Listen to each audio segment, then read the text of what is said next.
friends. Welcome to Ask Shane B. I'm Jeremy Jaquia, not here with Shane B. Shane Barnard of Shane and Shane, here with my friends, Adam Westlake, Ross Fishburne from the Worship Initiative staff, and often the band for Shane and Shane.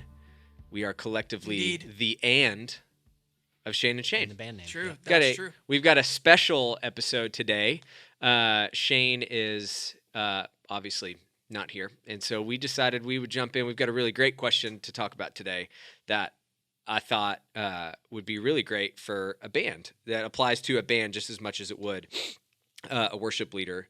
It comes from a musician. So we'll jump into it, and we're just going to talk about our experience and hope it's helpful for everybody out there. So the question comes from Christian. It says, I'm part of a multi-location church in New England and play drums for my worship team there. I've served for about 5+ years at the church, wherever they need me, for 3 to 4 times a month.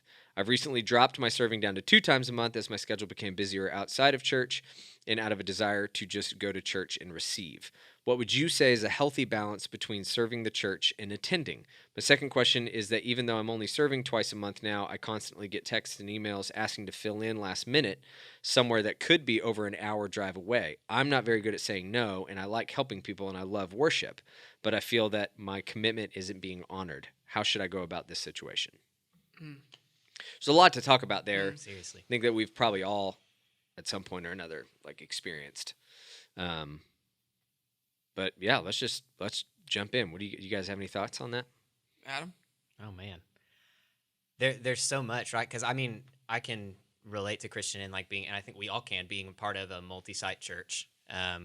I used to be a part of a multi-site church up until recently, and so I would bounce around. I would serve here I would serve at your church with y'all, which is not the church that I go to. I would be out playing in different things, and so I can kind of from square one empathize and relate to the man, I love getting to help. I love getting to play. I love music. I love the people that I'm getting to do it with. And so, yeah, for me, I've been in really similar situations of feeling a little frazzled, a little burned out, having to drive really long distances. And yeah, I think for me, it became something where I just committed. Even if I was playing at my church all day, we had 2 services in the morning, 1 in the evening. I was always at least sitting in for the sermon of a service. It's really easy to just hang out in the green room with the band the whole weekend. But I just, as kind of if you can't get out of that situation where you're just playing a lot, then to always, I would say, at least at bare minimum, be sitting in for the sermon. We do communion every week at my church, and so always partaking in those things. So if I'm there, I'm trying to really be there and not just be a band member. Sure.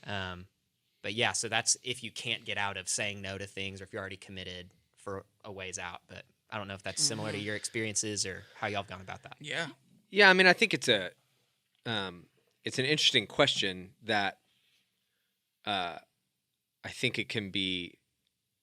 We were talking about this a little earlier of it, does the fact that you're serving mean that you're not receiving? If you're serving and playing in the band, leading worship, does that automatically equate to? And I think that's obviously person by person and where you're at and where you're at in your just spiritual discipline life and devotional life and community and all those kinds of things. But for sure, I think I resonate with what you're saying a ton, Adam, of it's really easy to just kind of be in serve mode when I'm playing, and then it's really easy to just go hang. Yep. Every sermon, just kind of go back to the green room and hang, and not for me. There's oftentimes I'll just play on a Sunday morning. Our church has a Saturday afternoon service and then Sunday morning service, and sometimes I'm playing a full weekend. Sometimes I'm playing just Sunday, and my family goes to our Saturday service. And so if I'm playing, usually I'll go sit out with my family during the sermon and stuff, and we sit with our community group. And but what's funny is whenever I'm only playing on Sunday, it ends up almost being hard to go. My wife and I just battle that all the time, because I was just like, man, I kind of want to take the break, which obviously is its own set of issues. But I don't know. You had some Ross. You had some thoughts about just that, like how you view serving anyway. Does serving necessarily cause some deficiency in what you would get if you just attended and weren't playing some kind of role or whatever? Yeah, I think the root of it, of what Jeremy's asking, is like, are you abiding or not? I mean, Sure. I think that's the question. I don't know if that's the case for you, Christian, or for others out there, but like, yeah, oftentimes I almost feel the same way Christian feels because I haven't been abiding with Jesus for the week. It's like I almost just want to like not play anymore anywhere and just completely dive into receiving world and just go to church, not have anything to think about, I'm not thinking about the part that I'm playing or the transition or making the music excellent. I'm just going to receive and hear the church sing and let the word of God wash over me and just be in a place where I can ultimately focus only on Jesus and his word, Yeah. But yeah, I mean, there's so many aspects, there's so many angles to this question. For me, I'm like, Christian, you need to feel the freedom to say no to things. Absolutely. Like, be released to say no. Absolutely. And I know, Adam, you can speak to that, like, because we've talked about that. Like, that's been a struggle for you, just saying no in general. And you can speak to that if you want later. But, like, Christian, you have to be able to have the freedom from your worship leader, be released, or have a conversation with your worship leader and just say, am I released to say no? Like, are you okay with that? And if they're like, absolutely, I don't want you to be burned out, which I would guess is the case, if your worship leader is probably going to say, man, I want you to be able to find time to receive. Totally. Like, totally. I would guess that would be the case. Feel the freedom to say no. I think that's important. While at the same time, like, support your team and find ways for them to not like be out a drummer for the weekend. Yeah. He plays drums, right? Christian plays yeah. drums. Yeah. So, but yeah, man, I mean, feel the freedom to say no. Also, I think an angle to this is like the approval of man angle. Like, are you saying yes all the time because you don't want to bum out your worship leader? Sure. Or the people on your team? Or even for a noble reason, you feel like if you're not there, there's no one else to play drums and they would be out a drummer. And that really bums you out. Because I resonate with that. Yeah. Like Totally. if there's no bass player the night before church and the worship leader calls on me and, maybe I've blocked out on planning center or something that I can't play. Yeah. And they reach out to me the night before and they're like, man, I really don't have anybody. Is there any way you could do it? Like, I'm probably going to say yes. I'm probably going to say Totally. yes. Totally. It's hard for me too, so I completely resonate with that. But then I have to ask myself, is it because I want to, like, is it an approval of man thing? Right. Am I trying to please the worship leader here, over like serving my family by taking my family to church and us going to church together And taking care of yourself, taking care of your own heart, resting, making sure you're creating space for you to, fully abide in your relationship with Christ. There's so many layers to this because part of it too is like, man, what he said was that he feels like his commitment isn't being honored, which would tell me that either Christian, you've communicated to your leadership team that you only want to do this and they're continuing to ask you anyway, or you've just blocked out a bunch of stuff and kind of made your schedule, apparent, but they're still asking you anyway. And so I would say there's absolutely why do you feel so compelled? Why do you have such a problem or such a hard time saying no? Is it because, all the things Ross just talked about, but also just a communication thing. You just have to be willing to go call somebody up on the phone and just say, and have that conversation and say, this is why I've really tried to be diligent to limit how many times I'm doing this. I feel like it's making it because I'm wired this way and I want to serve and I'm, my tendency is always going to be to jump in. And so whenever you ask me to jump in and serve, maybe it's as easy as like talking to that person and saying, when you ask me to serve, would you mind giving me the out? When you text me or email me and say, hey, we need a drummer, be free.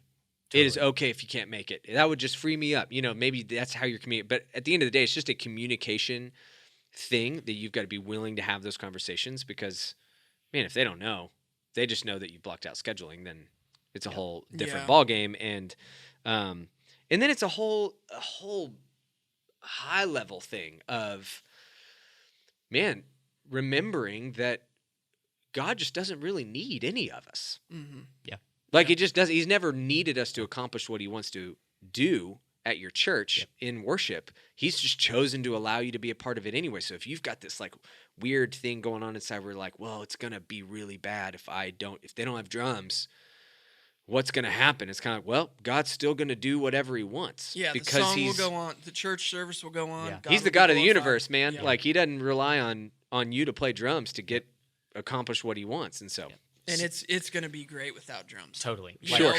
I remember. as hard as that is for me to grasp, sometimes it's awesome when there's Yeah. no Jeremy drums. Jake was a drummer. So I remember several years ago we had opened a new campus at our church. But because it was new, they still didn't have like a roster of musicians and volunteers because we were doing multiple services. The expectation was just kind of, hey, if you want to serve, we only expect you to serve once a month because you're playing all day. But one of the worship leaders was like, man, he reached out to another worship leader and was like, dude, I don't like have anybody. Like I have no drummer, or the week that a drummer can play, I don't have an electric player and a bass player. And I just remember hearing the story of the worship leader at the older campus saying to the newer one, like, well, then just do an acoustic set. And it was just like, we get so into this lane of like, this is the way that like it has to, Yep. like, this is how sure. music happens at our church. We have the Yeah. band and we have the electric player and we have a keys player and tracks. And there have been times where literally the PA went out in the middle of service at my church. And it was just like, well, everybody's just going to go get an acoustic from the green room and we're going to strum as loud as humanly possible. And it was like, and it was incredible. Probably, morning. Oh my probably one of the gosh, most it was memorable things. amazing. Yeah, that happened at our Christmas Eve service, like our biggest Christmas Eve service It's last amazing. year. The PA died. It's only 4,000 people. It's fine. Yeah, and it ended it up was being incredible. so special. Yeah, it was And awesome. I think it's a good reminder from the Lord of just like, hey, these are tools, these are resources. I've allowed you to have these things. So if you have them, steward them well, use them with excellence. But ultimately, like, there are people having church under trees in other parts of the world. And it's incredible. And so, because they're, like Shane would always say, probably at this point, like, the word of Christ is dwelling richly in them as they teach and admonish one another and they're singing.